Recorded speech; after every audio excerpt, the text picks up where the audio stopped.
in. Yeah, we are going to be jumping into the game. We're looking at MarineLorD on the northeast side of the map here as he moves into the middle of the map to try and find some of those sheep, and he's going to be rewarded with a couple sheep there. And his opponent on the other side is going to be Beastyqt, also as the Ottomans in the southwest here. Yeah, exactly. And with high view, I always think vision is such an important thing. So two scouts, I personally prefer. Obviously, we don't immediately see that coming from these players as they are just focusing more on that age up time and relying on that single scout. So I'm sure they will end up getting some vision in other ways later on in the game.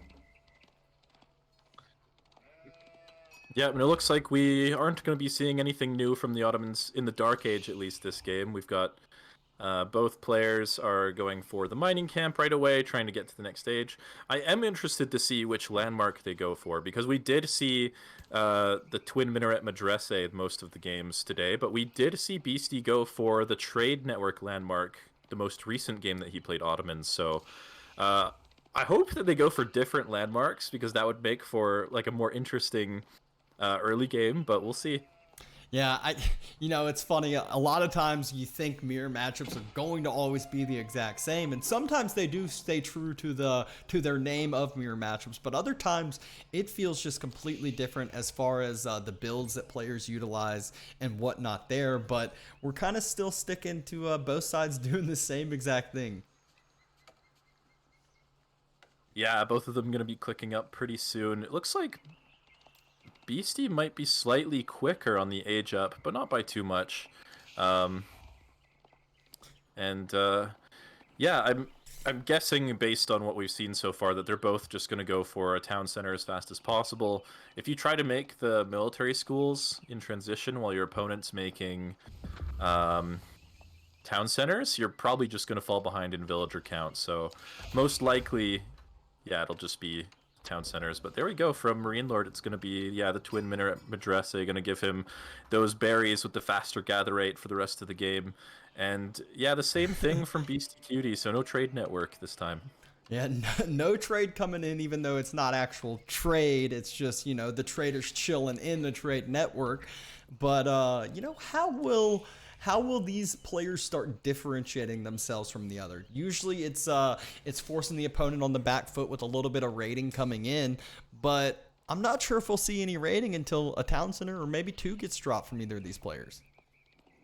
Yeah, I'm expecting a slower start to this game. They're probably both just going to drop those town centers as soon as possible. I guess like they could try to get a Sipahi out early to try and deny a town center. Yeah, no stone is going to start being taken until usually it's right around when feudal age is like coming through or hitting is essentially when that stone mining camp starts getting dropped. But that's really where I think things will start to open up, is who's going to have the favorable positioning for that secondary town center. We see that Beastyqt on his side, he's got a forward deer pack in the middle of those two forests, and then a lot of food to the southern side. Whereas MarineLorD, he's got a kind of prime time spot with 3 different food sources over there to the south of his town center. So I think it's a little bit of a closer walk for MarineLorD. If he does opt to drop that second town center on the deer, which is what he has been utilizing in the previous games. Yeah, I would expect him definitely to drop it down on the 2 deer patches there, but neither player out on stone just yet. As we looks say, like Beastie, I think, just moves heavily onto it, but the staple's coming down earlier from Beastyqt, so he does want to at least get 1 or 2 military units out, and we saw what just one did in the other game as far as that TC investment. Yeah, but it's interesting that like he managed to get the stable down earlier than MarineLorD, and he's transitioned to stone. I'm a bit unsure what MarineLorD's plan is at the moment. He might try to just try to make more units than Beastie and try to force the town center into an awkward location or something.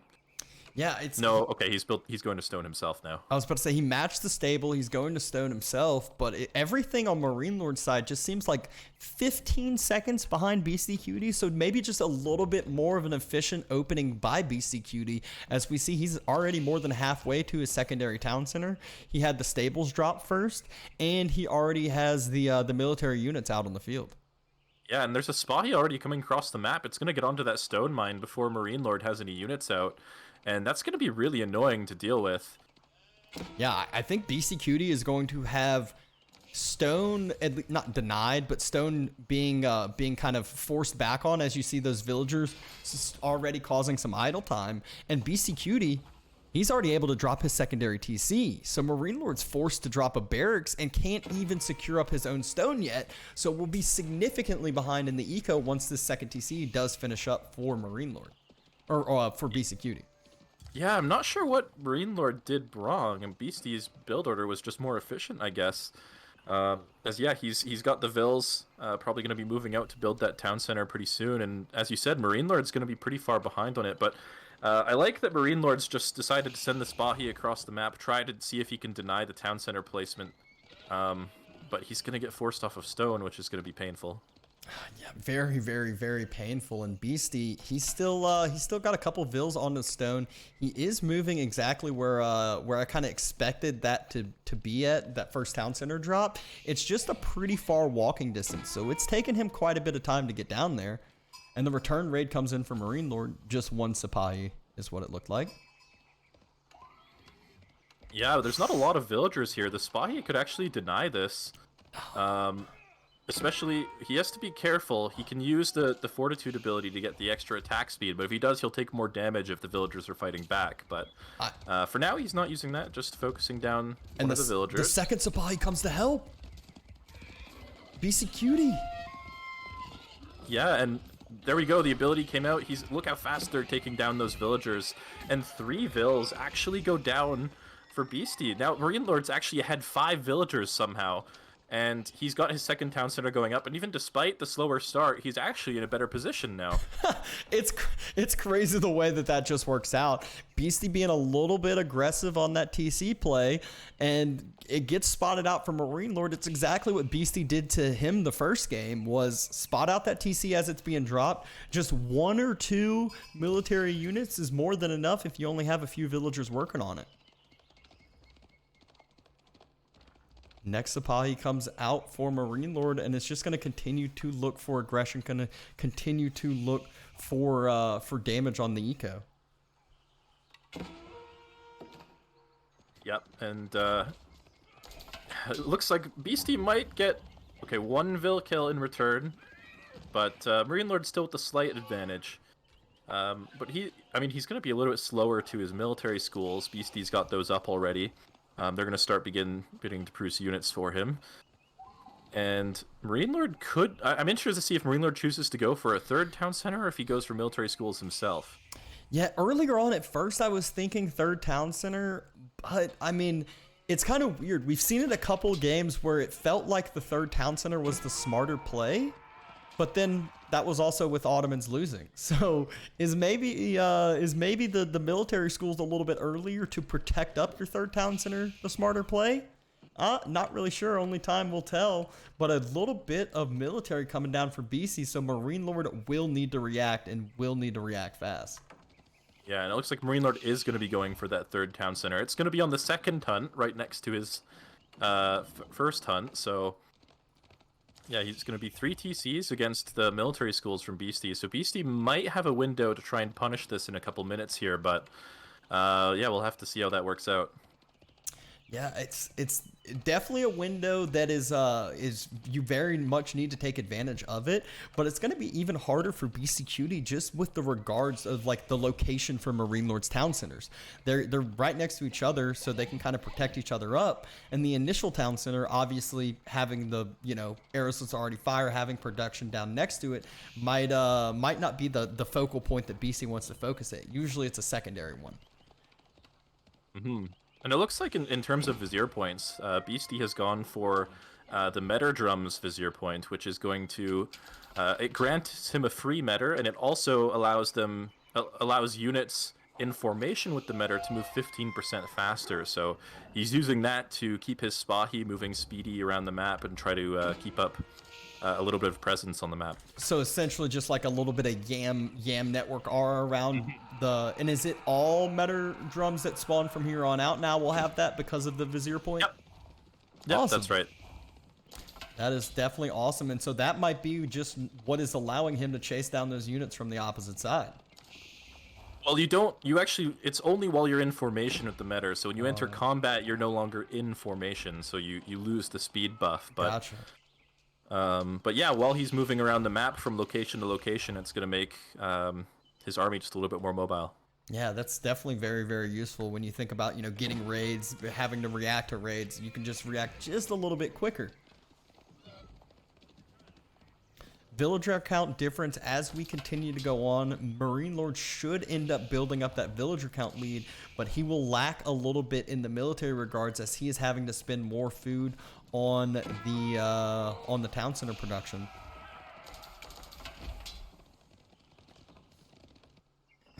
Yeah, but in terms of military, Beasty's got twice as many units at the moment. Whether or not that's enough to actually do something about these town centers, we'll have to wait and see, but...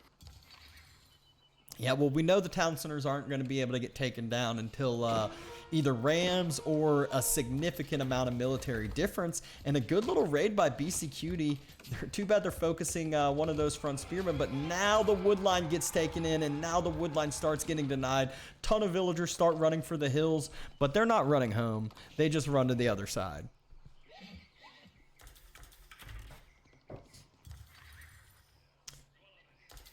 Now, military upgrades coming in for Beastyqt, whereas MarineLorD, his only real tech upgrade that he has gotten is wheelbarrow, whereas Beastyqt has not. So a little bit even more of an efficient economy. Not only is it the vill count lead, but it's also having wheelbarrow compared to no wheelbarrow.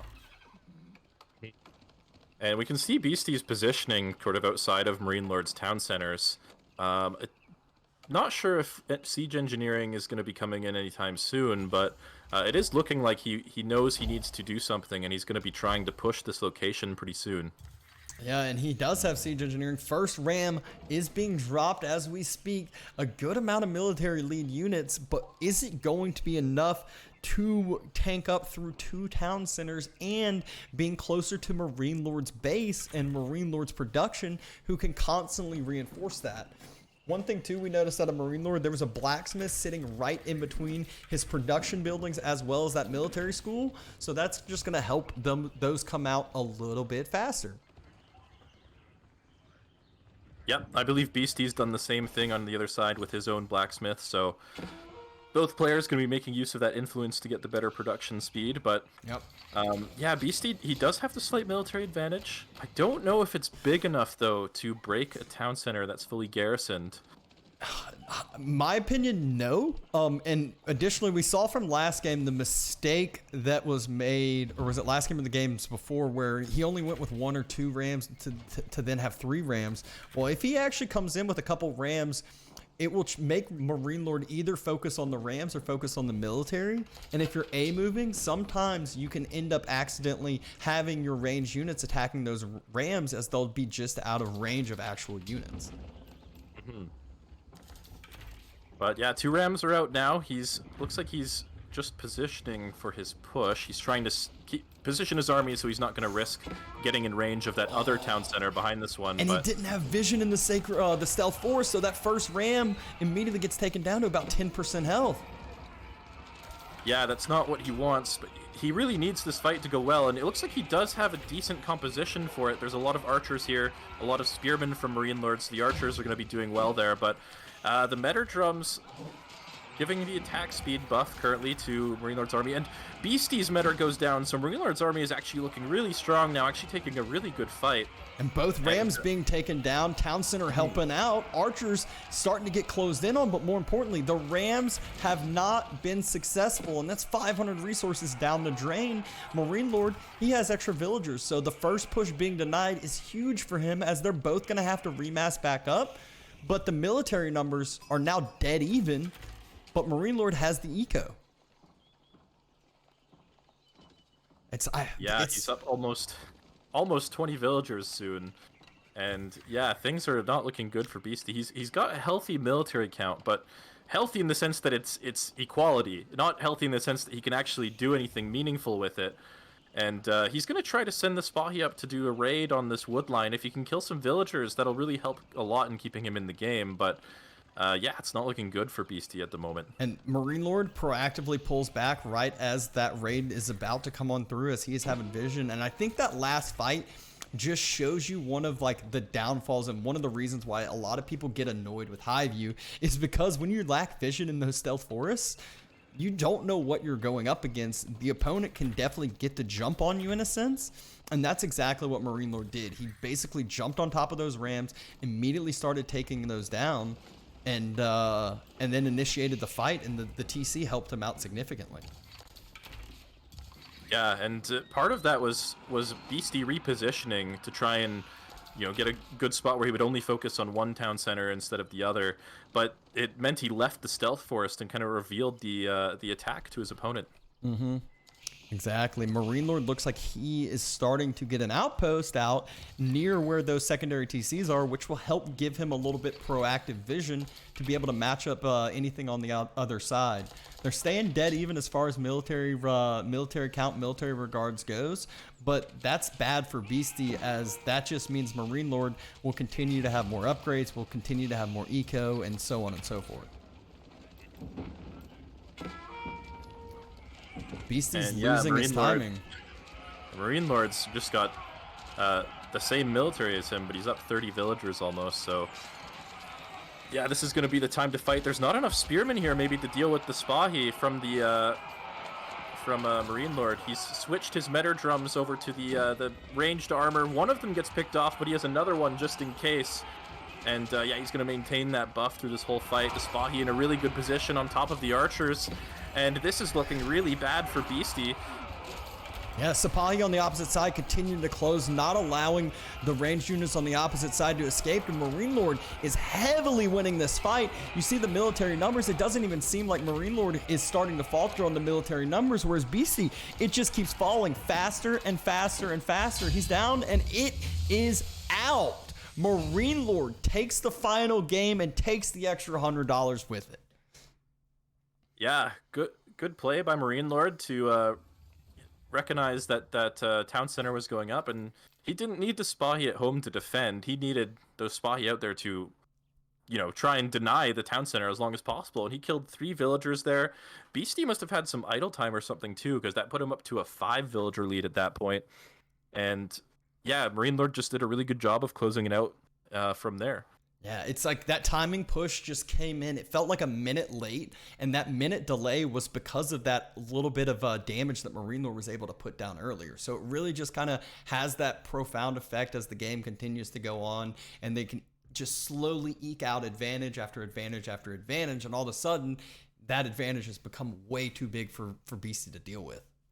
Yeah, especially in a mirror matchup like that, like those little exchanges matter so much more when you both have access to the same tools. Like in a matchup where you're not playing against the same civ, you could maybe make use of a different bonus or something to try and, you know, tip the scales in a certain part of the game. But yeah, in a mirror matchup, that just played really well into MarineLorD's hands. Exactly. And, you know, we see that big first Ottoman victory of this series, but, you know, we'll see a lot of those in the future. Remember, everyone out there, this is the beta, so this is to help continue to balance it before this becomes the real update. Same thing with the map, same things with a lot of the other things. So any suggestions, I know that the balance team is welcome to hearing anything and everything from it, and they will make their changes from those, I'm sure.